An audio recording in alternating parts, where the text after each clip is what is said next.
Well, so far this week, I think that there's been good things, and then there's been things that we'd like to do better. But I think what it comes down to is consistency and performance. We'll have some guys, maybe some units play really well one day, and I don't know if it's getting a little bit satisfied, but then they don't seem to have the mental intensity the next day, and another unit or somebody else does a little bit better. And I think there's a lot of teams out there that want to beat Alabama, and I think consistency and performance, I don't care what you feel like or whatever, to choose to do the things you need to do to be the best player you can be every time you get an opportunity to improve is what we need to be focusing on. And consistency and performance is what defines success. And if you want to be successful, you need to be more consistent in your approach to how you go about doing things, what you do, how you do it, every day, every opportunity you get a chance. So that's kind of what we're really, kind of trying to focus on. In the scrimmage on Saturday, obviously we got a few more guys nicked up, so we'll get a chance to look at more players. But I think the same thing goes in the scrimmage. Who can play with the kind of intangibles that we want to play with? Coach is not out there getting on you to run to the ball. Coach is not out there to finish plays, tell you to finish plays. Nobody's telling you what to do.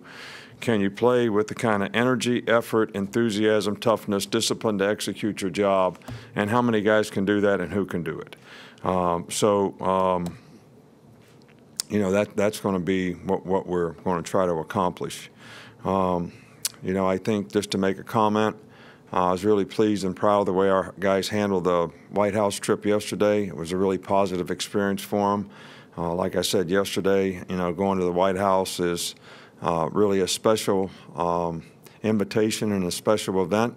And a lot of our players haven't ever been to Washington, D.C. to see a lot of the things that, sort of represent a lot of traditions in our country. So I think the players enjoyed it, and I was certainly pleased with the way they represented the University of Alabama, themselves and their families. I don't think we have any new injuries or anything to report. One thing I like to make comment about, the clinic's coming up. We have some great speakers, coming in here for this clinic.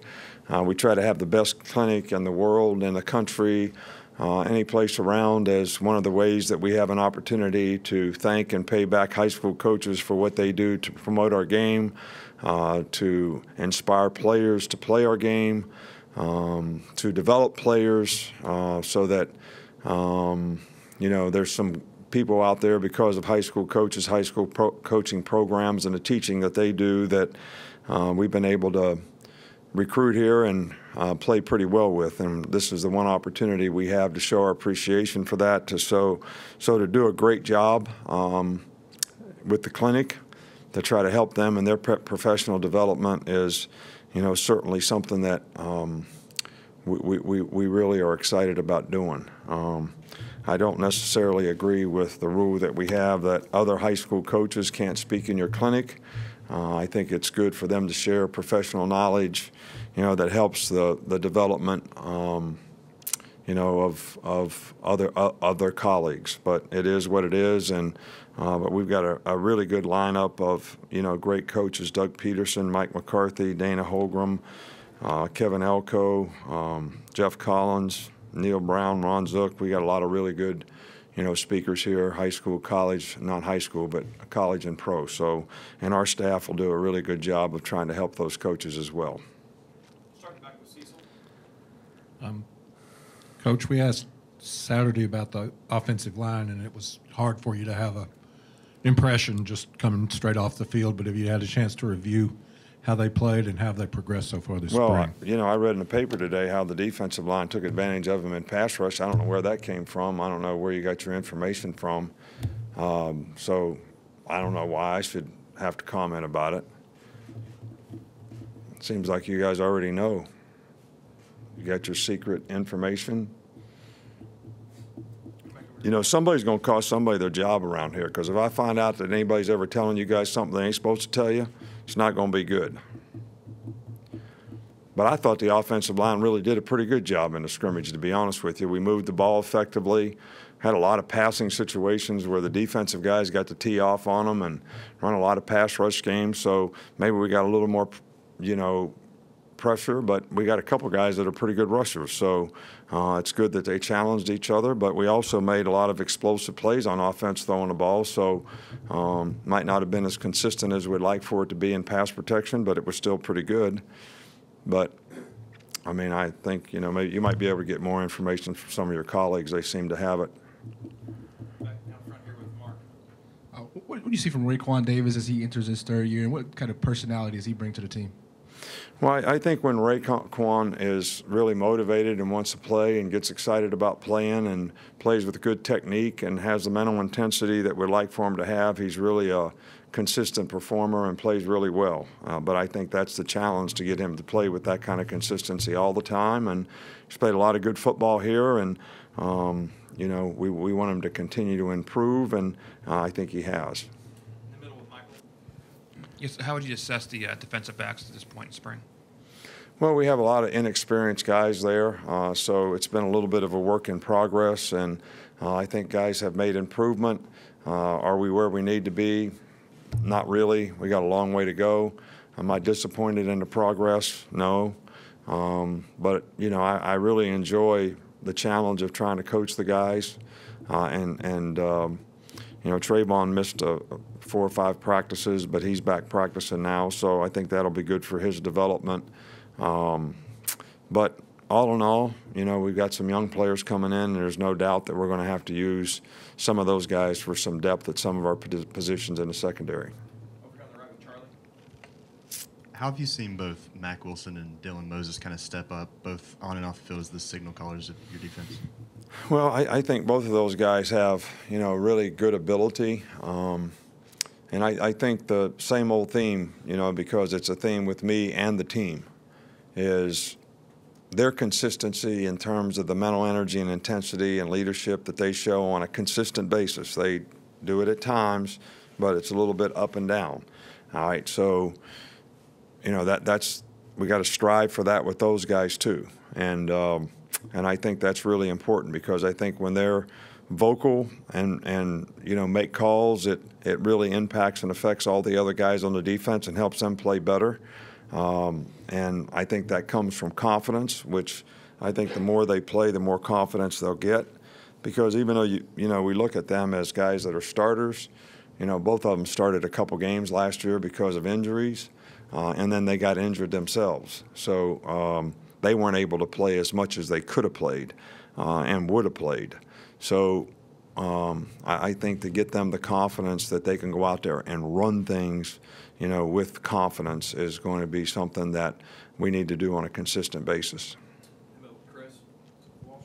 I want to go back to the clinic, please. And do you have much of a relationship with Doug Peterson and some of the other speakers that you're bringing in this time? I don't really know Doug personally. I know him. I know Mike McCarthy a little bit, but not personally. Dana I know from West Virginia. Jeff Collins used to work here. Ron Zook, I've known for years and years and years. So, I could say I know everybody and my personal friends and call them up once a week. Not really, but we're certainly happy to have them and have a lot of professional respect for what they've accomplished, what they've been able to do, how their teams play, the great schemes that they have. The Eagles are pretty unstoppable on offense. Looked to me like a couple times I got to see them play. We've got time for 2 more, Alex, and then Tony. You mentioned the shifting along the offensive line Saturday. What did you like about that grouping with Alex at the right tackle and Jedrick at guard, and what you see on film that maybe made you feel good about the offensive line play? Again, it's a work in progress when you move guys to new positions. But we think both of those young guys are really good players. And we want to come out of the spring with as much knowledge and diversity for both of those players. And they've done a really good job all spring long. They have things that they need to work on and improve on, but I think we're all getting more and more confident in both of those guys, so that we feel comfortable and confident that they can go in and have a role next year on the team. So I'm kind of encouraged by the offensive line. We have a lot more experience. We have a lot more knowledge. We have a lot more leadership. you know, on offense right now, and I think it starts with the offensive line, and I think that's going to have to be one of the strengths of our team next year. We haven't seen Tyrell Shavers out there in practice the last two practices. Yeah. What's his status? And then if he is out, with him and Judy both being out, have you considered maybe moving the same thing what you did with Devontae Smith, maybe moving people from the secondary that can play both positions and experimenting with that? No, we haven't considered that because we don't really have enough defensive backs. I think Trayvon Diggs, who played receiver here before, probably could do that, but we don't have enough guys in the secondary. So, you know, we just don't have enough skilled people out there right now. With those guys both injured, Tyrell Shavers hurt his toe, a ligament in his big toe, which needed to be surgically repaired. He'll be all right for the season next year. It actually happened in the scrimmage, and they told me afterwards he just had a turf toe. All right, so nobody thought it was that big a deal, but you always do MRIs on things like that, and I guess it was a little worse than what they initially thought. So he'll be out for the rest of the spring. Jerry will be out for the rest of the spring. We just, you know, I said this before, we don't have as many guys out there as we usually have, and we have more guys that are out because of injuries than we usually have. Thanks, Coach. All right, thank you.